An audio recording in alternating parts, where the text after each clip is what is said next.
公司附近有家6元自助早餐店，我不仅每天去吃，还好心帮同事带早餐，不料却被实习生指责故意不装免费鸡腿，偏心早餐店老板。真优秀，那家早餐店明明有免费鸡腿，你怎么每次都不给我装？鸡腿是堂食才有的限量福利，打包本来就不送，我总不能私自给你拿吧？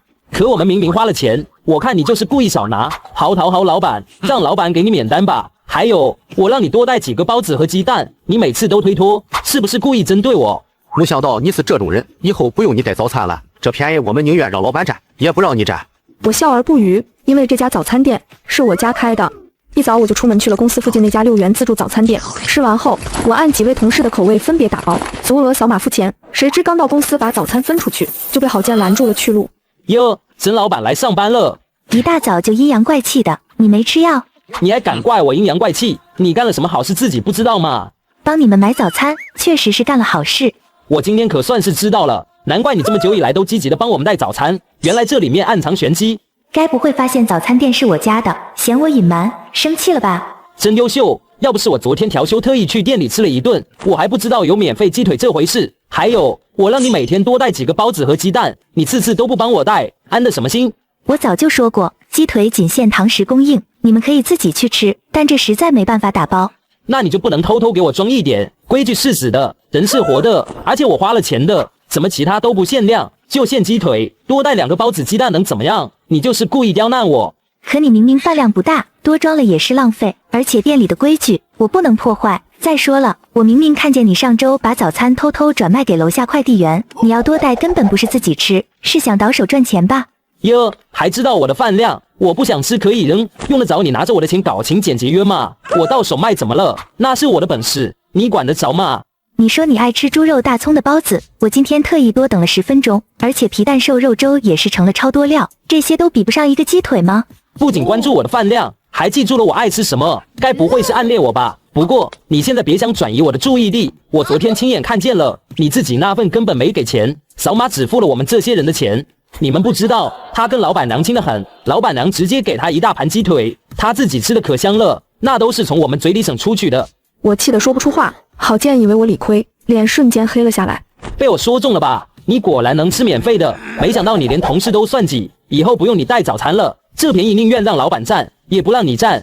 谢天谢地，他们哪里知道老板是我亲妈？既然你们不信任我，以后自己去买，今天1人6块，还没转给我。要不是我们，你能吃这么久免费早餐？想要钱没门了。就是你不给我们补鸡腿差价就算了，还想要钱，哪有这么便宜的事？紧接着我被踢出了部门私下的小群，还有几人拉黑了我。我并没有多说什么，可没多久，郝建就在公司大群里阴阳怪气发消息。有些人天天装老好人帮带早餐，背地里克扣鸡腿蹭免费餐，占同事便宜讨好早餐店老板，这种人也配在公司待着？就是，我早就觉得他不对劲，表面热心，实则一肚子算计。原来带早餐还有这么多猫腻，以后不敢让他带了。6块钱也想从同事身上上，老女竟在我身边。短短10分钟，群里几十条评论全是指责我的话，我想解释一句，却发现被设置了禁言。更过分的是，郝建把这件事发到了动态里，还艾特了我，配文克扣同事鸡腿，自己吃免费大餐，还故意不帮同事多带餐品牟利。照片在公司内部群，甚至隔壁部门疯转。我一进办公室，所有人都用异样的眼光看我，还有人故意绕着我走，在背后指指点点。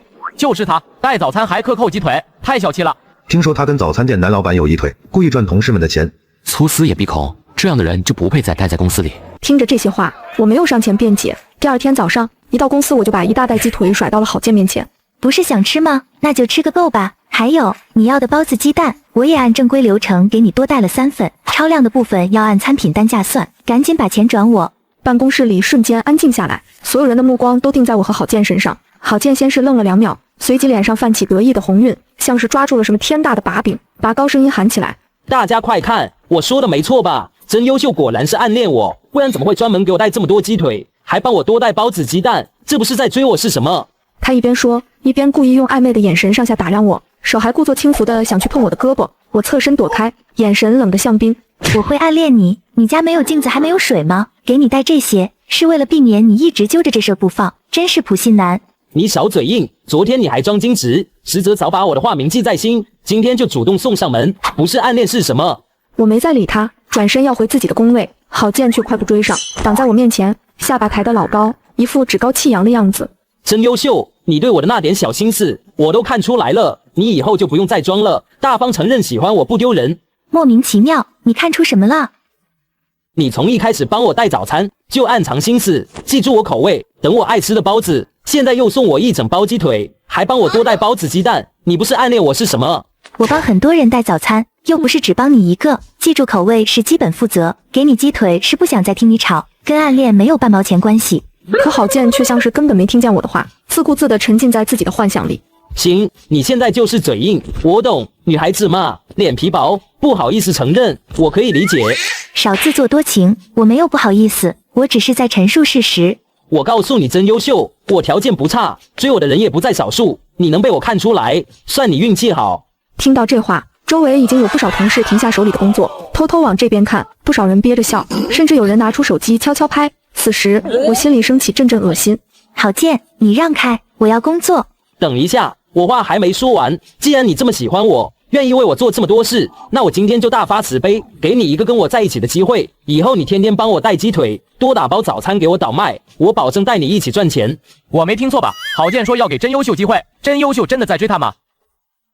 他是不是太自信了？真优秀什么时候说喜欢他了？而且倒卖早餐本来就不合规矩啊！谁说上班没意思的？这班上的可太有滋有味了，比短剧还有看头。郝建，你是不是有病？我什么时候说过喜欢你？什么时候需要你给机会？倒卖早餐的事免谈，我不会帮你做这种事。听到我这样说，郝建一脸反而我都懂的表情，语气更加傲慢起来。别装了，你不喜欢我，费那么大劲干什么？不就是想引起我注意，还想跟着我一起赚钱吗？现在你的目的达到了，我给你机会，你别不懂得珍惜。我不需要，我对你没有任何想法，更不想跟你有任何关系，也绝不会参与你倒卖早餐的事。你立刻让开！见我连连拒绝，郝建脸上的得意慢慢消失，脸色阴沉下来。真优秀，你别给脸不要脸，我肯给你机会，是你的福气。多少人排队等着，我都没理。那你让他们排队去，别来烦我。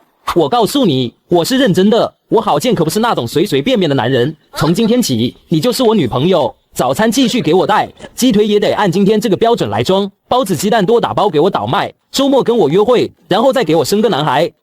你做梦！我劝你尽快去医院挂个脑科专家号吧。我用力推开他，径直走回自己的工位，坐下打开电脑，强迫自己冷静。可郝建并没有就此罢休，他跟着走过来，居高临下的看着我。我再问你一遍，答不答应跟我在一起，帮我倒卖早餐？不答应。行，你有种，你别后悔。我永远不会后悔。他冷哼一声，转身走了。我以为这件事到此为止，可我太低估他的厚脸皮和小心眼了。从这天开始，郝建彻底缠上了我。当天午休，郝建特意绕路去了我家的6元自助早餐店。一进门，他就大摇大摆走到收银台。老板，你们家打包到底给不给鸡腿？我同事天天来买，都说不给，我不信。还有，我要每天多打包50个包子，50个鸡蛋。小伙子，鸡腿堂食不限量免费吃，打包确实不能装。这是开店以来就定下的规矩，大批量打包餐品可以，但是要按单价付费，不能按6元自助算。这是什么规矩？我花钱了，凭什么不给？6块钱也是钱啊！你们这是欺诈消费者。我们明码标价，堂食自助随便吃，打包不含鸡腿，牌子写在门口了。我不管，别人都给，就不给我装鸡腿，是不是针对我？谁来都一样，打包都不装鸡腿，要打包的餐品数量过大，就得多付费。我告诉你，我可是懂法的，你这是强制消费，区别对待。我现在就打12314举报你，还敢干涉顾客自由，我让你店开不下去。周围正在吃饭的人瞬间都看了过来。我妈不想把这件事闹大，忍着火气和郝建继续沟通。小伙子，你真想吃鸡腿？坐下来堂食，我给你剩一大份，不过要多带餐品就按规矩付费。我不堂食，我就要打包。你今天不给我，我天天来闹。打包真的不行，你们这种小店就是赚黑心钱，欺负我们这种打工人。我看你是看我好说话，故意不答应。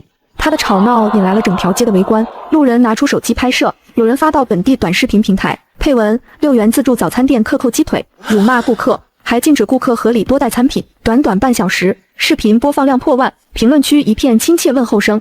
一点都不能满足顾客的要求，避雷这家店再也不去了。不就是一个鸡腿吗？同样是去吃饭，怎么堂食和打包还区别对待？又不是没有给钱。有没有和我一起去线下真实店家的？此时，店内正在吃早餐的顾客纷纷放下筷子，有人甚至直接要求退钱。我妈一边解释，一边试图安抚顾客们的情绪，急得额头冒汗。郝建见状更加嚣张，拿起手机对着后厨拍。大家快看，厨房这么小，肯定不卫生，说不定会吃坏肚子。大家以后可得擦亮眼睛，不要来这种不干净的地方吃饭。别碰我，你这黑心商家，我要让你开不下去。混乱中，一位老顾客看不下去，站出来说：小伙子，我天天在这吃堂食鸡腿，随便吃，打包本来就不给装，这是开店以来就定下的规矩。你现在是故意闹事吧？你又是谁？有什么资格来质问我？该不会是他找的托吧？我花钱消费，我有理，你管不着。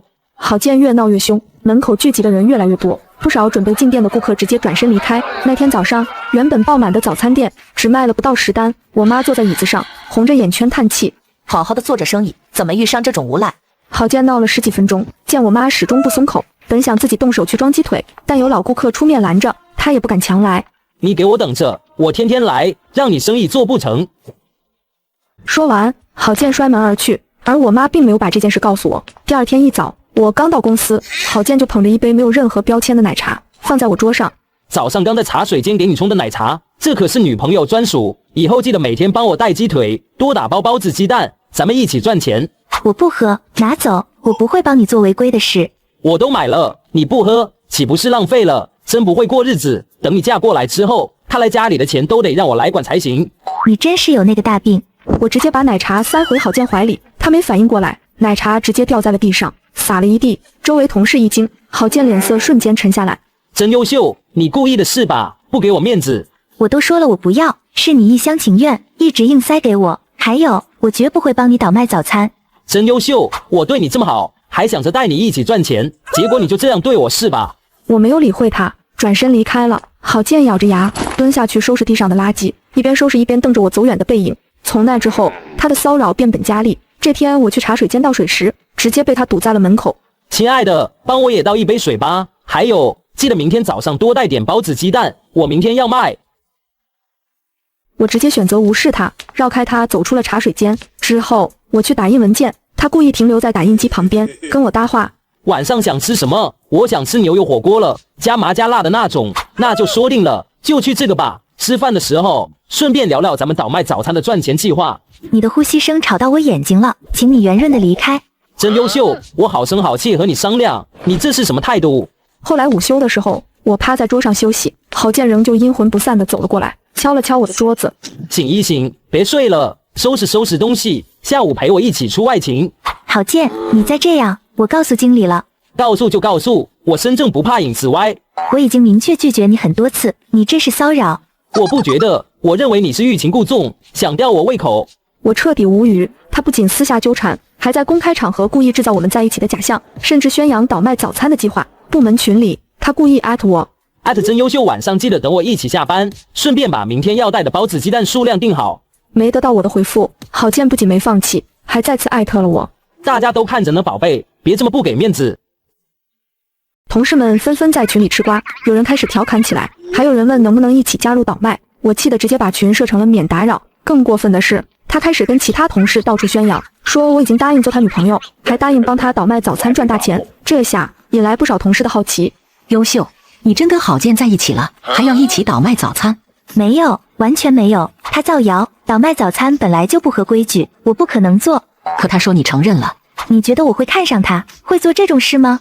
同事尴尬笑了笑，没再说话。随后我忍不住去找郝建对峙。你为什么到处造谣我是你女朋友，还说我帮你倒卖早餐？我哪造谣了？你本来就是我女朋友，帮我赚钱不是天经地义的事吗？你立刻去澄清，否则别怪我对你不客气。我就不澄清，你越生气我越开心，除非你答应帮我带鸡腿，多打包早餐倒卖。你不答应我就一直闹。我气得说不出话，转身离开。跟这种人讲道理完全没用，我只能尽量避开他，不给他任何机会。可他反而更加得寸进尺。有一次我去卫生间，他竟然堵在卫生间门口。真优秀，你到底答不答应帮我倒卖早餐？你赶紧让开，不然我可就喊人了。你喊啊，正好让所有人都知道咱俩在搞暧昧。来人啊，这里有人骚扰女同事。附近的女同事听到声音，纷纷走过来。郝建一看人多，才不甘心的让开，临走还恶狠狠地瞪了我一眼。优秀，这个郝建最近是不是一直在缠着你？太过分了，都拒绝这么多次了，还死缠烂打，而且倒卖早餐本来就不对，他还抢过别人和他狼狈为奸。不行，优秀，你得跟李姐说，这已经影响正常工作了。原本想躲着他就能息事宁人，谁知他竟越发过分，这次必须得去找经理理解反应了。郝建堵卫生间被同事撞见，消停了没多久，又跑去我家早餐店搞事。这次他换了套路，不说鸡腿和倒麦，一口咬定食材不干净。老板，你这粥里有脏东西。哪里有东西？这粥都是今天刚熬的。这是什么？是不是虫子？你这食材过期了吧？小伙子，你看清楚，这明明是芝麻。顾客就是上帝，你敢质疑我？我要拍下来发到网上，让大家都知道你家早餐脏，会吃坏人。我故意找茬都想不出这样的话来。我花钱吃饭，发现问题还不能说嘛？我还要曝光你家黑心，断我财路。到这里还没完，郝建起身绕过我妈，拿着手机对着厨房乱拍。我看你这厨房更脏，油垢这么厚，肯定每天都不消毒。我现在就举报卫生不合格。我们每天消毒，记录都有。有也没用，信不信我一句话就能让你关门？看谁还敢跟你家买早餐，看你怎么阻止我倒卖。他闹够了，最终扬长而去。回到公司，又笑眯眯来找我。亲爱的，下班一起去约会吧，公园一逛，连晚饭都省了。我完全把郝建当成空气，他脸上虚伪的笑立刻挂不住了。真优秀，你什么意思？三番两次的不给我面子，你知不知道男人在外，面子比天还大？好，你今天不给我面子，以后有你后悔的时候。郝建撂下这句狠话，愤愤离开了。之后，我带着群聊截图以及同事之前拍到我被郝建堵在卫生间的照片，找到了部门经理李姐。优秀，来找我有什么事吗？我一五一十的把最近发生的事都告诉了李姐。李姐听完后，脸色非常阴沉。居然还有这种事！我一直顾及这是同事一场，所以一直忍着。可郝建却得寸进尺起来，再这样下去，我没法正常工作了。优秀，你做得对，公司里绝不会允许这种事。你把证据备份好，我立刻找郝建谈话。只是不等李姐找郝建谈话，他就又出了新的幺蛾子。下午部门开完周会，所有人都没走，坐在工位上整理资料。郝建突然站起来，走到办公室中间，清了清嗓子，所有人都看向他。我内心瞬间升起不太好的预感。哎呦，这下有好戏要看喽！建哥要发力了，待会儿我们要扮演小说里的路人角色了。郝建脸上带着洋洋得意的笑，忽然从口袋里掏出一个纸折的戒指，大声对着我说：真优秀，我知道你暗恋我很久了，今天我可以委屈一下，当众给你一个名分，同意你做我女朋友了。答应他，答应他！我早就看出来他俩之间有火花了，郝哥真是勇啊！真优秀，别害羞啊，大家都看着呢，你别装矜持了，赶紧答应我，跟着我吃香的喝辣的。郝建，你有病就去治！我这一甩，让郝建颜面尽失，他脸色瞬间铁青，把戒指狠狠砸在地上，用脚踩扁。同事们的起哄声戛然而止，取而代之的是窃窃私语。真优秀，你会后悔的，信不信我让你在公司待不下去？我再说最后一遍，我不喜欢你，更从没想过做你女朋友。停止你那些莫名其妙的臆想，以后再敢骚扰我，我就直接报警。郝建没想到我会当众一点面子都不给他，脸色瞬间涨成猪肝色。真优秀，你别给脸不要脸，我都当众表白了，你竟敢这样打我的脸，让我下不来台是吧？我要做个几百页 PPT， 把你挂在网上。真优秀，你可真能装，之前专门给我带早餐，还送我鸡腿，想要引起我的注意，现在成功得到我，居然又始乱终弃。但是你自己一想，我帮所有人带，不是只帮你。送鸡腿是因为你整天闹事，我想清静。你就是故意不给我面子，是你自己非要当众表演。好，真优秀，你够狠，你给我记住，你今天拒绝我，让我丢这么大脸，我是不会放过你的。他狠狠瞪我一眼，转身冲出办公室，门被摔得震天响，办公室里一片死寂。过了好一会儿，同事们才敢小声议论。太可怕了，被拒绝就放狠话，这哪是喜欢，也太极端自私了。优秀这次麻烦了，他肯定会报复。当天下午，郝建被李姐叫去了办公室。周一早上，我刚到公司，就发现所有人看我的眼神都不对劲。有几个同事凑在一起聊天，一见到我，立刻闭上嘴散开了。我走到工位，刚坐下，旁边的女同事悄悄拉了拉我的衣服。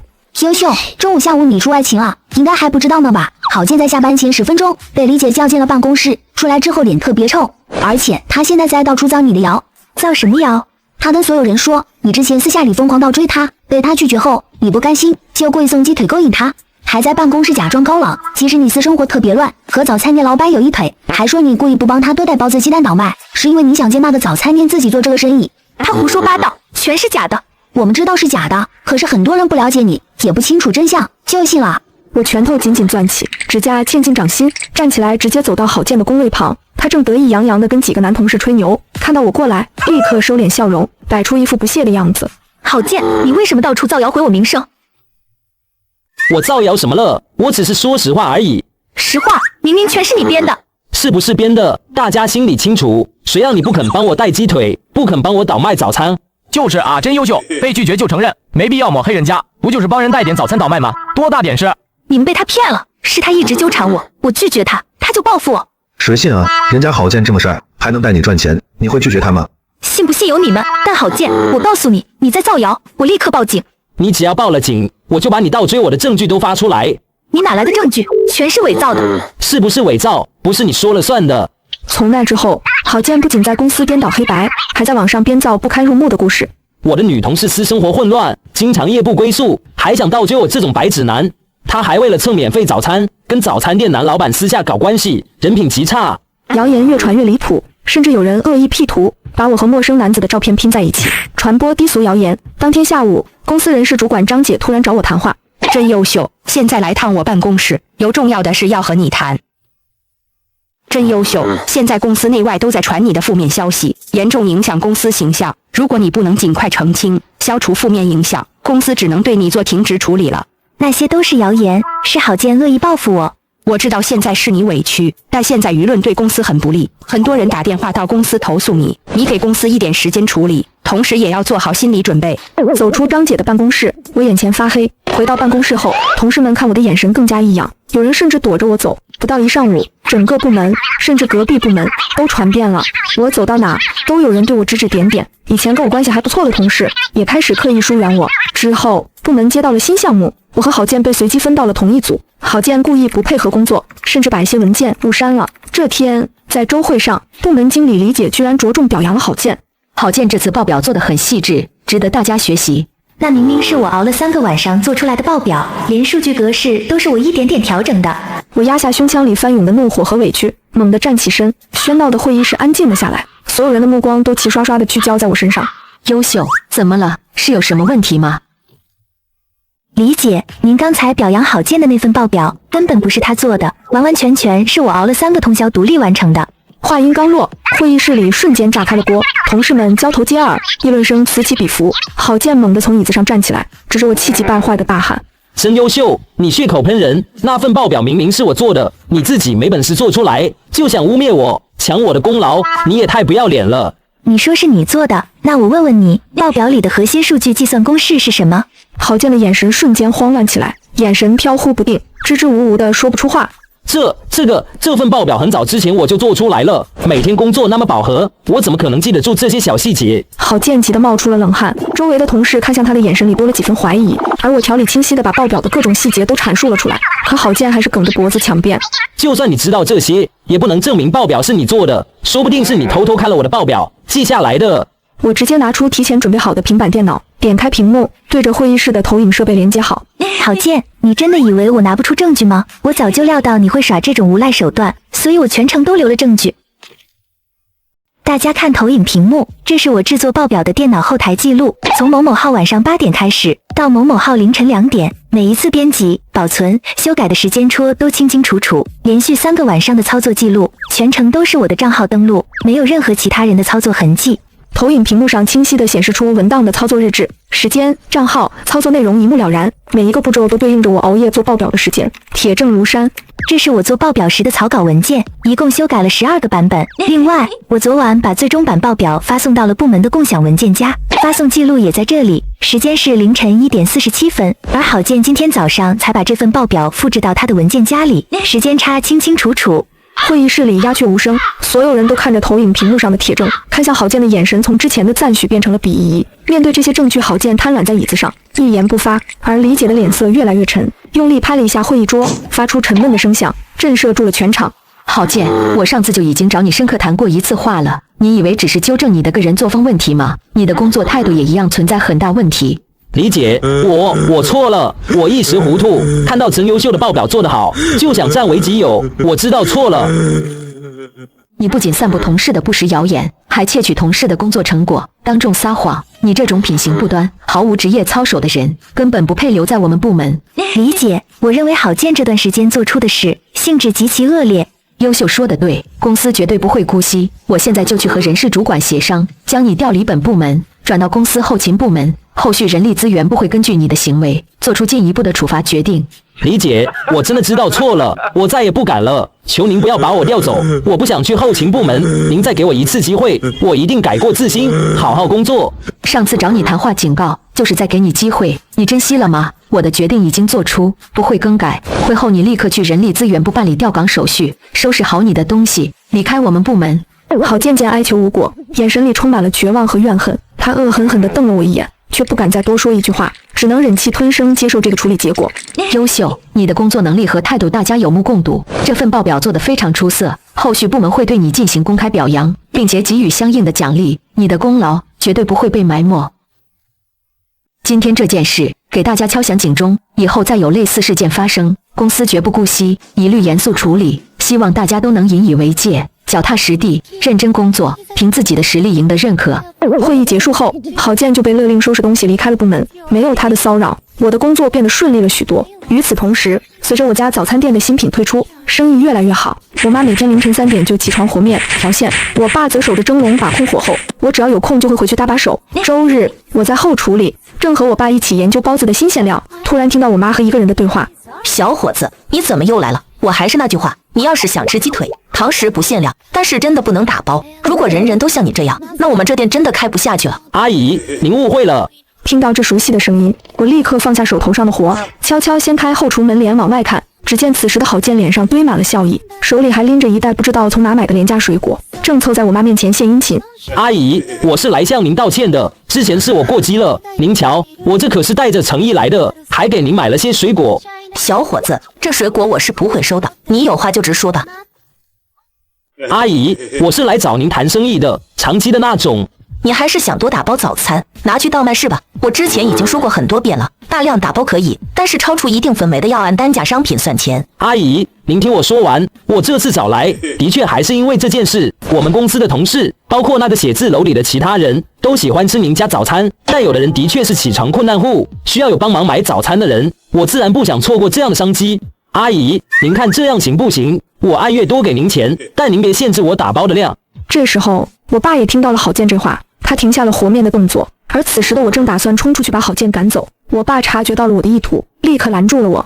娘娘，别冲动。爸，他就是我之前跟你和妈说过的郝建，那个偷我报表，在公司里污蔑我的人。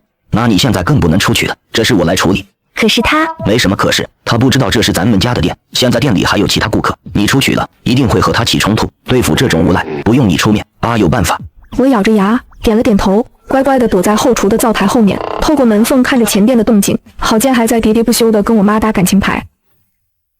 阿姨，我真不是坏人，就是想踏踏实实赚点钱。我家里条件不好，父母都在农村，我一个人在城里打拼不容易，您就当可怜我，给我个机会。您家的包子这么好吃，我帮您卖，肯定能让更多人吃到，您也能多赚钱，是不是？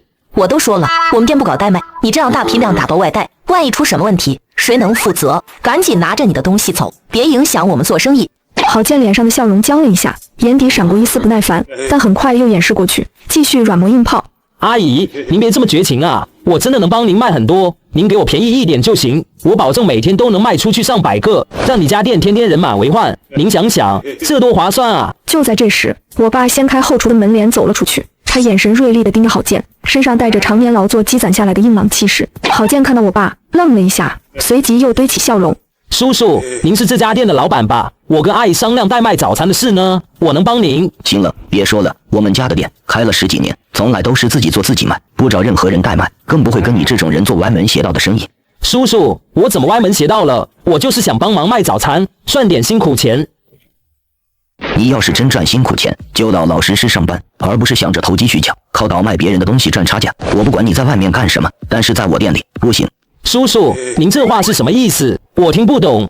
别废话，现在拿着你的东西从我的店里滚出去，我家早餐店不欢迎你，你再来我就直接报警，说你骚扰商户，到时候让警察来跟你说。我爸的声音不大，却带着一股不容抗拒的威严。郝建被他看得心里发慌，看着我爸强硬的态度，知道再纠缠下去也没用，他咬着牙，眼神里充满了怨怼，悻悻地拿起柜台上的水果，狠狠瞪了我爸一眼，转身灰溜溜地跑出了早餐店。爸，您刚才就应该直接把他赶得更狠一点，这种人就是无赖，不给他点颜色看看，他不知道天高地厚。你这孩子别这么冲动，你爸处理的就很好，赶跑就行了，没必要跟这种人一般见识，免得惹一身麻烦。妈，他是不是之前就来过很多次了？您怎么没告诉我啊？告诉你干嘛？一点小事，不值得你分心。你上班已经够累了，这点小麻烦，我和你妈就能处理。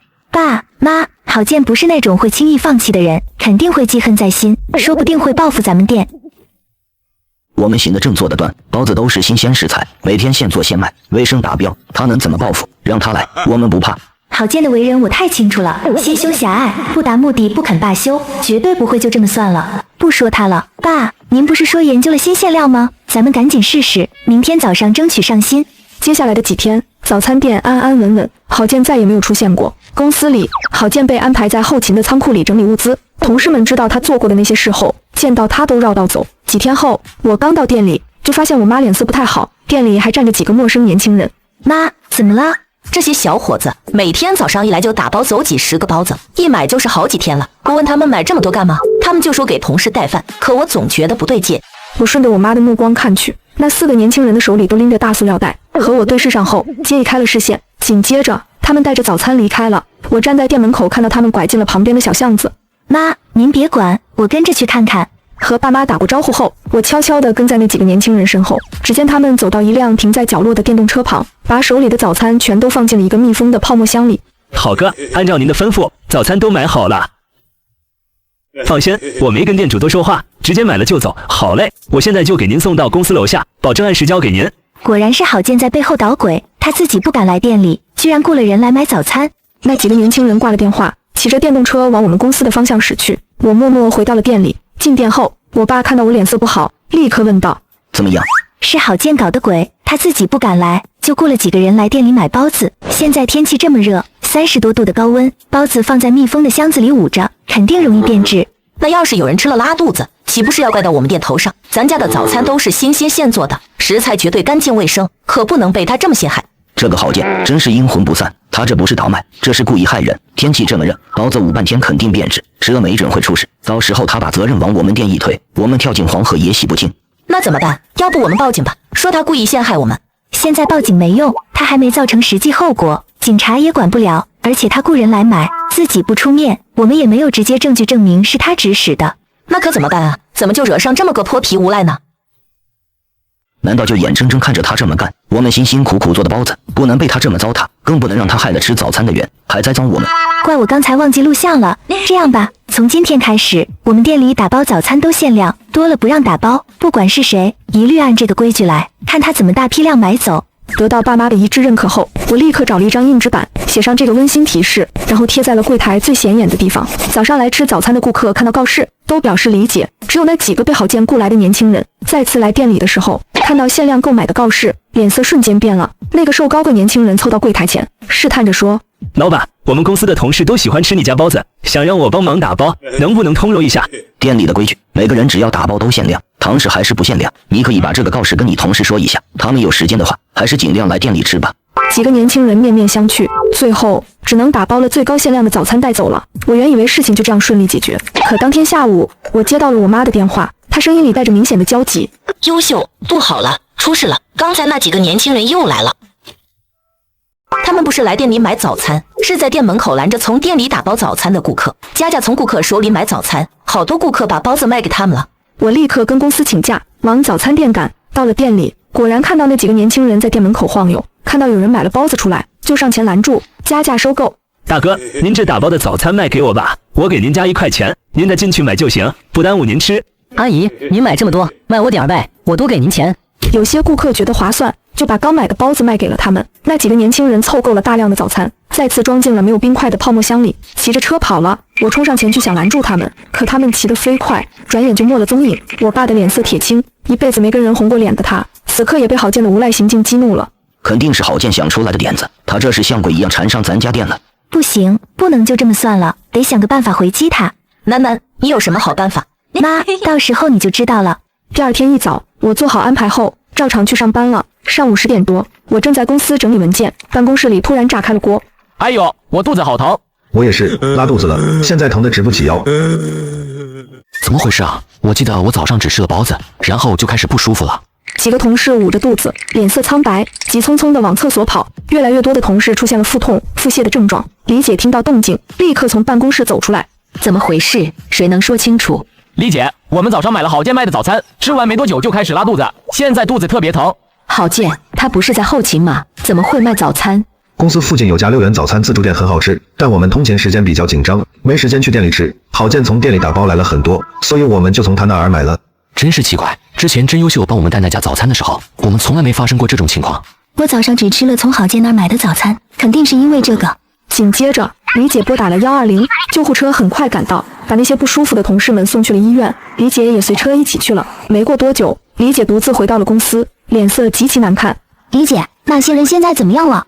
他们都没什么大事，现在都留在医院里挂点滴了。你们有没有见到郝建？我刚才去后勤部找他，连个人影都没见到。我刚才路过茶水间，听到他在里面和别人偷偷打电话呢。今天说什么也得严肃处理这个郝建。李姐，我们几个跟你一起去，必须得找他要个说法，得让他给那些同事们赔医药费。就这样，以李姐为首的一帮人怒气冲冲地往茶水间走去。他们到达茶水间的时候，郝建仍然在打电话。现在出了事，你们想跑了是不是？我告诉你们，那些早餐都是经过你们的手，最后才到我这里的。你们一个都别想逃，肯定是你们没把早餐保存好。对，就是你们的错。郝建这句话刚说完，对面似乎没了音讯。他气急败坏地回拨电话，却发现自己被那几人拉黑了。该死的，现在该怎么办？郝建，你跟我解释清楚，这到底是怎么回事？李姐话音刚落，茶水间里的空气像被冻住了。郝建听到声音，猛地转过身，看到李姐身后跟着10几个脸色铁青的同事，每个人的眼神里都带着愤怒和质疑，吓得他腿一软，差点瘫坐在地上。郝建，你刚才在跟谁打电话？公司同事吃了你带的早餐，集体上吐下泻，被送进医院挂点滴。你现在躲在这里打电话推卸责任，你还有没有良心？郝建，你看看自己现在都干了什么好事？同事们信任你，才让你帮忙带早餐，结果你把他们害成什么样了？你必须给我们一个交代。对，医药费、误工费，你全都要赔。还有那些还在医院的同事，你必须去赔礼道歉。我现在肚子还疼，都是你害的。你到底从哪弄的早餐？众人你一言我一语，指责的声音像潮水一样涌向郝建。过了好半天，郝建突然梗着脖子，抬起头，一脸不服气地喊道：“你们在这儿跟我闹什么？这事儿根本不怪我。”李姐愣住了，同事们也都安静下来，满脸不可置信地看着她。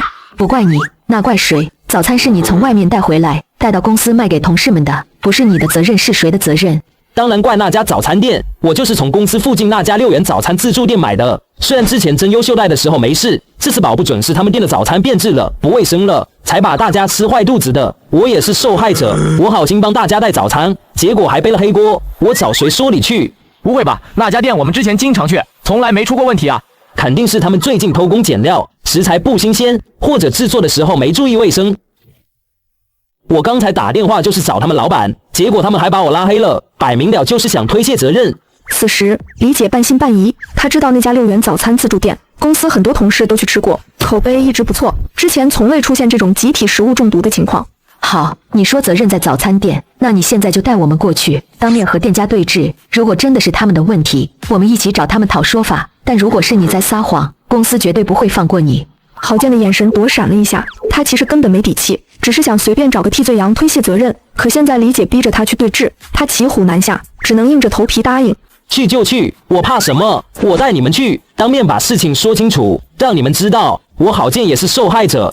剩下的同事们都憋着一股气，纷纷表示要跟着一起去。一方面是想弄清楚真相，另一方面也是想为住院的同事讨回公道。没过多久，一行人就走到了我家的6元早餐自助店门口。此时正是上午10点多，早餐高峰期刚过，店里还有几个零散的客人在吃饭，店面肉眼可见的干净整洁。李姐和同事们看到这环境，心里更加疑惑。郝建一踏进店里，就立刻扯开嗓子大喊起来：“老板呢？老板快给我出来！”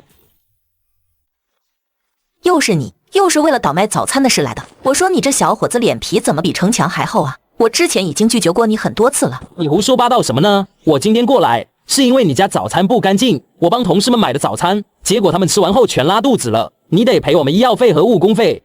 你说我们的早餐有问题，有什么证据？而且你说你帮你的同事们买的早餐，可我今天压根没见过你。我告诉你，店里可都有监控。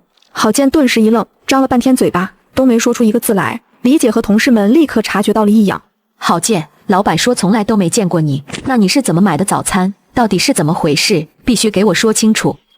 这个嘛，那什么，我早上没听到闹钟响，起晚了，然后就找了我几个哥们帮忙来这家打包早餐。老板不认识他们，自然是不知道他们是来帮我打包的。听到这话，我妈直接当场调出了监控录像，把电脑屏幕一转，调给众人看。你说的是不是这几个小伙子？是啊，这不是恰恰证明叫我同事集体拉肚子的早餐就是你家的？这监控证据可是你自己拿出来的，我看你现在再怎么抵赖。小伙子，我开这家店很多年了，从来没出过食品安全问题。我们所有的餐品都是当天新鲜现做的，而且后厨也都有监控能证明。你说我家早餐有问题，那你拿出检测报告来。检测报告？我现在上哪儿给你弄检测报告去？他们就是吃了你家的东西拉肚子，这是事实吧？你还不承认？就在这时，我推开店门走了进去，所有人都转过头来看我。我妈看到我，像是看到了救星，但又有些担心的冲我使了个眼色。优秀，你怎么来了？李姐，这是我家店。店里安静了1秒，那几个同事瞪大了眼睛，面面相觑，好见的笑僵在脸上。下一秒，他立刻换上一副原来如此的表情，声音拔得更高了。我说呢，怎么好端端的出了这种事？原来都是你在背后搞鬼。你说你跟我有私人恩怨也就算了，怎么能拿这么多同事的健康当儿戏呢？不等我说话，他转向李姐，语气里带着一种我终于抓到把柄了的兴奋。李姐，您看，这店是真优秀家的，我之前从这家店买早餐带回公司，完全是出于好心，现在出了事，该谁负责？这不是明摆着的吗？我家店的卫生许可证、营业执照、员工的健康证全部齐全，随时可以查。现在就是已经出事了，你讲这些有什么用？想推卸责任的嘴脸也太难看点了吧？我没有理他，而是走到柜台后面，调出了几段监控，包括室外的。画面里，那2个年轻人不停地拦截打包的顾客，把收来的早餐随意装进旁边一个泡沫箱里。李姐，您看到了，我家的包子卖出去的时候是新鲜出锅，热腾腾的。郝建找那些人在店门口加价，从顾客手里收购，然后把早餐随意装进了泡沫箱里，从7点半收购完，到9点多带回公司，再到同事们吃的时候，包子在高温环境里放了至少3个小时。现在是夏天，30多度的天，包子在泡沫箱里焖几个小时，不出问题才怪。郝建，你刚才已经主动承认了，是你找这几个人代买早餐，你现在还敢说这件事不是你的责任吗？我不是故意的，我就是想给大家带个早餐，顺便挣点差价。我真的不知道会出事，都怪那几个人办事不力。我早上疼得死去活来，以为是早餐店的问题，原来都是你造成的，你太过分了。你看看你把同事害成什么样了。王总，我是李丽，有件事需要跟您汇报一下。对，就是公司里的事。后勤部的郝建在未经公司允许的情况下，私自向同事售卖食品，导致10几个人食物中毒住院。对，我刚才调查清楚了，证据确凿。好的，我知道了。张主管，你在公司吗？麻烦你过来一趟，我在公司附近的6元自助早餐店。对，有件事需要你现场处理。郝建还想跑，但被其他几位同事团围住。没多久，我们公司的人事主管张姐走进了店里，李姐简单的把情况跟她说了一遍，又把监控录像给她看了。郝建，根据公司员工行为准则第12条，员工不得利用公司资源从事与本职工作无关的经营活动。第25条，员工行为对公司声誉造成重大损害的，公司有权单方面解除劳动合同。你这2条都占了。这是解除劳动合同通知书，你签一下。张姐、李姐，我求求你们，再给我一次机会，我真的知道错了，我保证以后再也不干了。我家里条件不好，真的很需要这份工作。赶紧签吧。10几个同事现在还在医院里，你跟我求情，你去问问那些躺在病床上的同事们，看他们会不会原谅你。真优秀，这一切都怪你，我今天跟你没完。郝建突然冲过来想要打我，幸好同事们把他堵得死死的，最后郝建只能签了字。真优秀，你给我等着，我是不会就怎么算了的。唉，优秀，今天的事多亏了你，要不是你拿出监控，我们还真被他蒙在鼓里。李姐客气了，这毕竟是我家的店，我不能让我爸妈背这个黑锅。这家店开这么多年了，没想到是你家的。说起来，我偶尔也会来这边吃早餐，味道确实不错。我妈在旁边听到这话，总算松了一口气，赶紧端了几杯豆浆过来。来，大家喝杯豆浆，刚磨的，热乎着呢。真优秀，原来这家早餐店是你家的，难怪我们之前吃你带的早餐从来没出过问题。我们以后一定常来支持。所以啊，同样是带早餐，有人是真心实意帮忙，有人是打着帮忙的幌子挣黑心钱，这中间的差别，你们心里都有数了吧？几个同事纷纷点头，脸上都有些讪讪的。李姐又叮嘱了我几句后，就和张姐带着同事们先回了公司。优秀啊，幸亏你回来了，不然妈真不知道该怎么办了。妈，现在还是不能掉以轻心，这事还没完。还没完？他不是都被辞退了吗？还能翻出什么浪来？郝建刚才临走前还撂下了狠话，我们还是提前做些心理准备。没事，以后让你爸天天待在店里，他要是敢来店里闹事，就让你爸把他轰走，实在不行就报警。也只能这样了。让我没想到的是，3天后会再见到郝建。这天我来店里开门，突然发现对面的空商铺挂上了新牌子，紧接着一个熟悉的身影从里面走了出来，居然是郝建。在我的注视下，他爬上梯子，揭下盖牌子的红布，4元自助早餐店的牌子就这样出现在了我的眼前。郝建朝我投来得意目光，我率先收回视线，转身走进了自家店里，然后给我妈打去了电话。妈，郝建在咱家店对面开了一家4元早餐自助，你别担心，正常做生意就行，他开他的，我们开我们的。这之后，郝建的4元自助早餐店在一个周一的早上正式开业了。那天我照常去上班，路过那条街的时候，远远就看到对面店门口排了长长的队，而此时郝建就站在门口招呼客人进去。来，里面请，4块钱随便吃，包子、油条、豆浆、稀饭、小咸菜，而且我家店里还提供卤的手枪腿，可比对面那家店抠抠搜搜的小鸡腿强多了。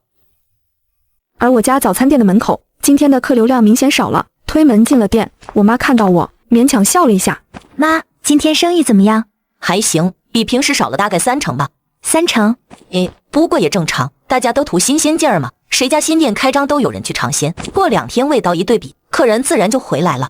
4块钱的价格，对这条街上的消费群体来说，诱惑力太大了。这条街附近有几个老小区，住的多数是退休的老年人，他们对价格极其敏感。接下来的1周，我家的生意明显受到了冲击。每天早上，郝建都在店门口支一个喇叭，循环播放着4元自助早餐、管饱不限量的广告，声音大的整条街都能听见。我爸急得都上火了。今天又少了很多客人，照这个势头下去，下个月就要亏本了。我安抚好我爸的情绪后，准备出发去公司上班。就在这时，对面店里突然传来一阵吵嚷声：“你们这包子是什么馅儿的？怎么吃着有股酸味儿？”大爷，您别急，我看一下，这包子是今天早上刚包的，不可能有酸味啊！您是不是尝错了？我吃了60年的包子，酸不酸我还尝不出来，你自己尝尝。我停下脚步，隔着马路看过去，郝建的店门口围了几个人，一个头发花白的大爷手里举着一个咬了一半的包子，正跟他理论。郝建接过包子，掰开一块放进嘴里，嚼了2下，脸上的笑容僵住了。这大爷，可能是今天的馅料放的醋有点多了，我给您换一份，免费，您看行不行？我这吃了一大口，还不知道会不会拉肚子，你换一份就行了吗？你们家的东西到底新不新鲜？4块钱随便吃，是不是用的隔夜的东西？这句话像一颗石子扔进了平静的水面，门口排队的几个人开始交头接耳，店里正在吃早餐的顾客也变得神色各异。哎，我这包子好像也有一点酸味。我的也是，差点以为自己拿的是酸菜馅的。各位，听我说，绝对没有隔夜的东西，我们每天都是凌晨3点起来现做的，可能是今天天气热，馅料在路上多放了一会儿，我保证绝对没有问题。但他的保证似乎没有起到什么作用，排队的人开始散去，店里的几个客人也放下了筷子，有人甚至直接把没吃完的早餐倒进了垃圾桶。那个大爷冷哼一声，把咬了一半的包子往桌上一扔，转身走了。郝建站在原地，脸上的笑容彻底消失了。我移开目光，转身走了。下午下班后，刚回到店里，我妈就迎了上来。囡，你说郝建那个店能撑多久？撑不了多久，4块钱的自助，要想不亏本，只能在原材料上省钱，省到最后，品质一定会出问题。今天只是包子发酸，明天可能就是更严重的事。我们要不要做点什么？不用，我们做好自己的就行。客人不是傻子，谁家的东西好，他们心里有数。包子发酸的事件之后，郝建的生意跌了一波，但很快他就开始发传单、搞活动，甚至请了人在街上举着牌子走来走去。那些对价格敏感的顾客又回来了，尤其是附近工地上的工人。周五那天，我调休在店里帮忙，早上7点多，一个穿着工装的男人正要走进我家店里，突然被一个男青年拦住了。他正是郝建早餐店的店员。大哥，别去他家了，来我们这边吃吧，4块钱随便吃，比他们家便宜2块钱呢。工人被他拉着，半推半就的往对面走了。看到这抢客行为，我忍无可忍，直接冲去了郝建的店里。郝建，你这样抢走我家店的客人，是不是有点过分了？我做什么了？我就是让人在街上跟路人介绍一下我家的店，这犯法吗？做生意嘛，各凭本事。你家的客人愿意来我家吃，说明我家的东西好，价格便宜，你管得着吗？你让人在店门口劫客，这叫介绍吗？我的人站在大街上，又没有进你的店，怎么就叫劫客了？你要是觉得有问题，你报警啊！接下来的几天，郝建变本加厉，他不仅让人在街上劫客，还在2家店之间的电线杆上贴了一张海报，上面写着4元自助真实惠，6元自助冤大头。我爸想撕掉，但被我阻止了。爸，别冲动，我有办法了。第二天一早，我就去了市场监管所，提交了举报材料，包括那张海报的照片、那个小伙子在街上劫客的视频，以及相关的文字说明。工作人员收下了材料，说会派人去现场核查。3天后，一辆印着市场监管字样的车停在了郝建的店门口，2个穿着制服的工作人员进店检查了大概半个小时，再出来的时候，身后还跟着郝建，他脸色铁青，嘴里不停地在说着什么。工作人员跟他解释了几句，然后就离开了。之后，我妈听到了一些细节。小卖部的李婶跟我说，市场监管所的人查出了郝建店里查出食材储存不合规，从业人员健康证不全，还罚了2-3千块钱。我还听说他最近惹毛了不少周围的店家。妈，我有办法对付他了。之后，我找到了那些对郝建心存不满的店家，联合起来写了封联名书，上面清楚地记录了郝建对其他店家做出的种种恶行。当天下午，我把这份材料分别送到了市场监管所、城管中队和街道办事处。1周后，郝建被罚了2000块钱，还被责令停业整顿3天。3天一到，郝建就迫不及待开业了。这一次，他把价格从4元降到了3元，再次吸引过去了大批客人。我家的生意直接掉了70%。这样下去不行，我得保住我家的生意，还得让郝建尽快出局。趁着周末，我附近的几个工地找到工地的项目部，跟负责人谈了谈，想给他们按时供应早餐的事情。我知道你家店，我有时候也会去吃，你家的包子确实好吃，豆浆也浓。姐，我帮你跟工友们说一下。第1家的负责人很爽快，可到了第2家，负责人是个年轻的小伙子，他犹豫了一下，提到了郝建的店。一番周旋后，我让他改变了主意。最后1家谈的也很顺利。回到家后，我把这件事告诉了爸妈。第2天一早，我和爸妈分头行动。我开着租来的面包车，带着一箱箱种类齐全的早餐，到达了其中1家工地。接下来几天，工地上的生意越来越好，而郝建的店情况越来越差。3块钱的价格确实吸引了不少人，但餐品不新鲜，味道不好，留不住回头客。郝建开始在店门口搞各种促销活动，发鸡蛋、送豆浆、抽奖送礼品，但这些反而让他的成本越来越高。我听街上的商户说，郝建已经开始拖欠房租了。1个月之后，郝建的店关了。闺女，郝建昨天晚上关店了，听说房东老陈来把锁换了，说郝建欠了3个月的房租，加上水电费，一共2万多。郝建人呢？不知道，老陈也说没见到，可能跑了吧。没过多久，我从同事口中得知了郝建的消息。这天中午，我正在工位上吃饭，隔壁同事突然凑了过来。优秀，郝建那个早餐店是不是倒闭啦？是啊，现在也见不到他人了。我就知道迟早有这么一天，你肯定不知道吧？他开那家店的时候，就是已经在网上接了网贷的。怪不得他有钱开店呢。听说他现在欠的外债越滚越大，已经还不起了，估计是被追债追的跑路了。他还给咱公司同事挨个打电话借钱呢，同事们都把他给拉黑了，真是自作孽啊！几年后，我升职成了部门经理，而我家早餐店也已经在这个城市里开了6家分店。一次，我在天桥上见到了一个乞讨的残疾男人，正是郝建。